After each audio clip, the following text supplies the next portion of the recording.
Come in and let yourself be seen. Not the portion of yourself that you bring when you are being careful. Not the managed, curated, acceptable version that has been refined through years of practice at presenting enough of yourself to connect while keeping enough back to stay safe. The full version. All of you. Let this be the space where that is possible. Take a breath that makes room for everything you are. Stay. I want to talk to you about holding back. About the specific, habitual, deeply grooved tendency to bring less than the full version of yourself to the world. Not because you have decided to withhold. It has not been a conscious decision, not an intentional strategy. It has been the accumulated response to a series of experiences that communicated, with sufficient consistency to become a learned orientation, that the full version of you is more than the world can comfortably receive. That somewhere in the distance between who you are and what you allow to be visible, there is a practical necessity, a safety measure, a calibration that keeps the expression within the limits of what will be received without the specific kind of pain that comes from going fully out and being met with less than full reception. The holding back has been, in its own way, a form of care. Care for yourself. The protective management of a person who has learned that full expression carries risk and has decided, below the level of conscious awareness, that the risk is not worth what the full expression would cost. But I want to examine this decision, this below-the-surface, never quite consciously made decision, with the honest attention it deserves. Where did the evidence come from that the full version of you is more than the world can receive? Trace it. The specific moments that installed the specific belief that the full you is too much. That the complete, unedited, uncurated, fully present expression of who you actually are would be met with something that feels like too much cost to risk. There were specific moments. There are always specific moments. The moment of fully expressing an opinion and being met with ridicule or dismissal. The moment of bringing the full quality of your emotion and being told it was too much.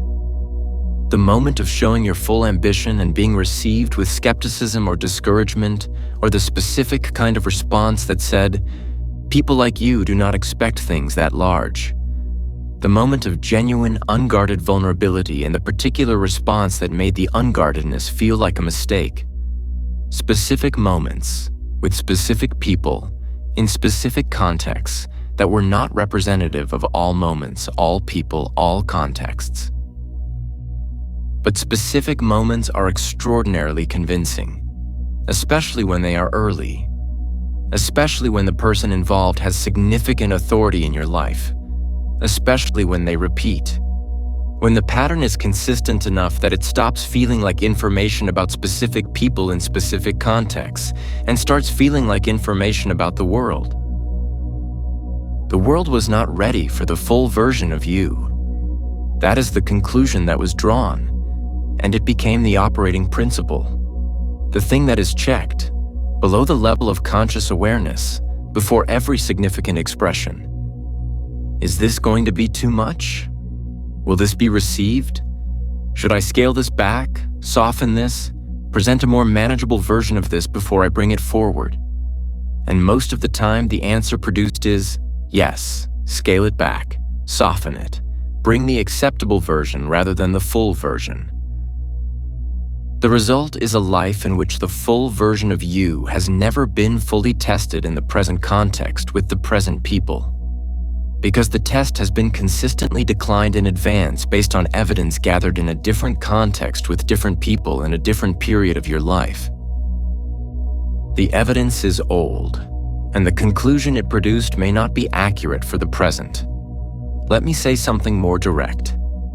The world is not the same world that installed the belief that you are too much. The people currently in your life are not the people who generated the original evidence. The context you are operating in now is not the context that produced the original wound. The reception available in the present is not predicted by the reception that occurred in the past. And more than any of that, The world, in its broadest, most genuine sense, is not waiting for the calibrated, scaled-back, managed version of you. It is waiting for the full one. Not everyone. Some people will not be able to receive the full version of you and will respond in ways that confirm the old evidence. That is true. Those people are not your people, not because they are bad or wrong, because they are not matched to the frequency of what you actually are. And the holding back does not make you more receivable to them. It only makes you less available to the people who are genuinely matched to your full frequency.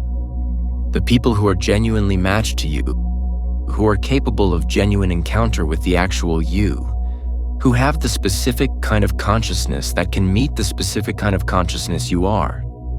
Those people cannot find you when you are not fully there.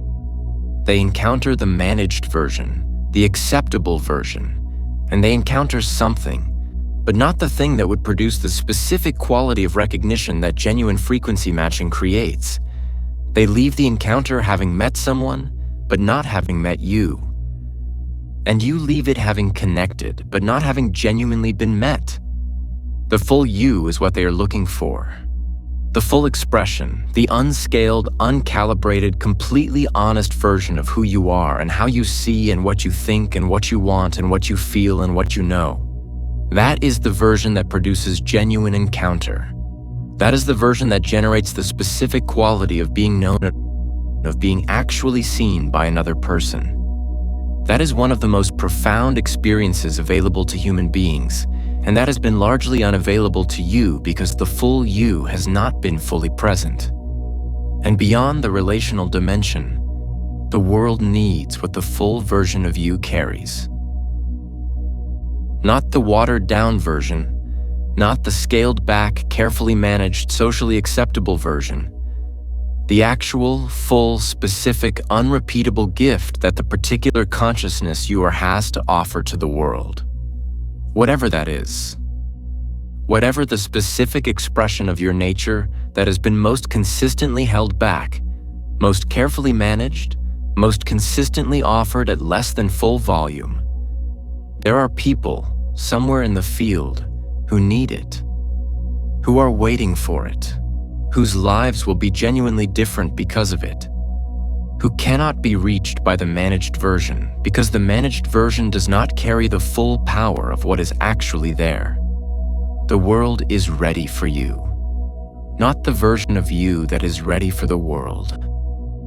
The version that has been calibrated and managed and presented through the filter of what the world will receive. The actual version, the full version, the one that has been waiting behind the management for the moment when the evidence finally updates and the conclusion finally changes. That moment is this one. The world is ready. The question is whether you are ready for the world to receive what you have been holding back. It is. You are. Come fully forward.